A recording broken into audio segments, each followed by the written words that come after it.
Hi everyone, I'm Ellen Gasparovic. I'm a professor in the math department, and I'll be telling you the case of the biased algorithms.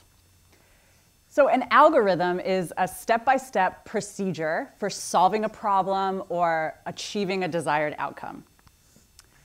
Algorithms help us optimize the speed and altitude of planes. They help us schedule meetings, control traffic lights, shop online. We employ an algorithm, I gotta let you read that. We employ an algorithm every time we follow a recipe or order takeout. Algorithms pop up all around us all the time.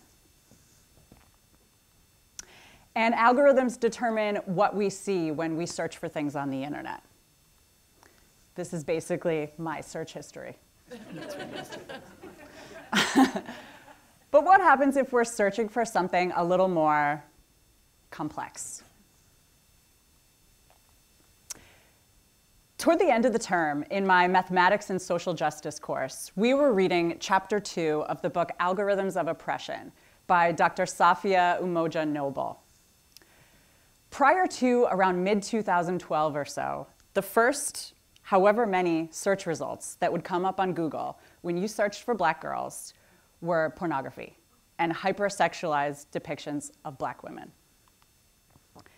Similar things would happen if you Googled Hispanic girls, Asian girls, white girls, but to a somewhat less egregious extent. So black girls, black women, really bore the brunt of this search bias.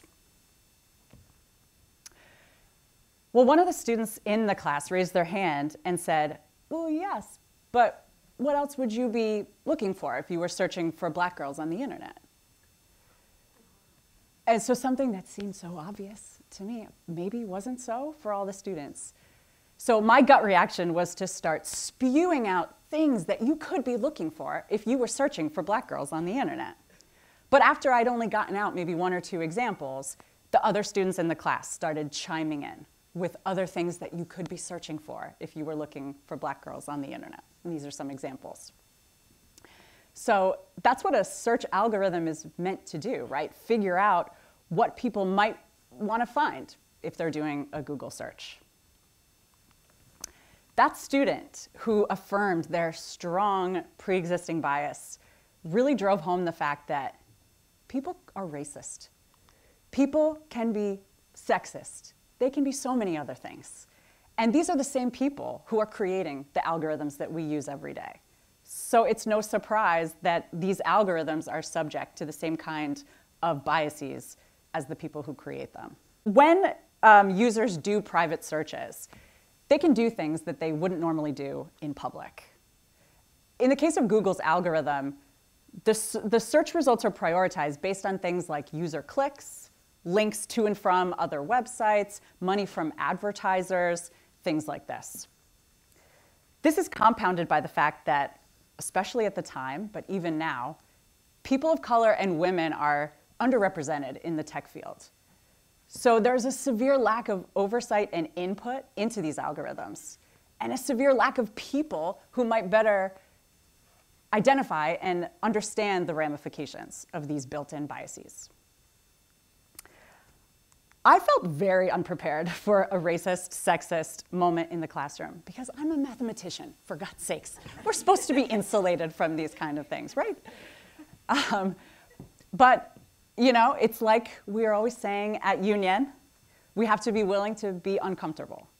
So I really now welcome these challenging circumstances in the classroom, relying on powerful student voices to help navigate these difficult conversations.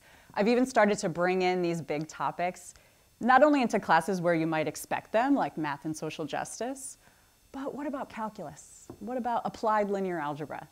Students have to think holistically and realize that these complex conversations can arise even in places where you might not expect them to. So by the end of 2016, Google had modified their search algorithm to suppress pornography as the primary hits when you search for black girls. But still, most of the images that came up were women rather than black girls or youth. So now it's 2024. I'm going to let you go home and search for black girls on the internet and see how far we've come. So spoiler, it rightfully has much improved. That being said, Google was just in the news last week. Did you see this? For kind of swinging in the opposite direction. Their new AI image generating tool got in trouble because it was generating images of women popes, racially diverse Nazis, Native American founding fathers, things that just missed the mark. So we're still making mistakes, but this means that we're still going to have a lot of content to contend with.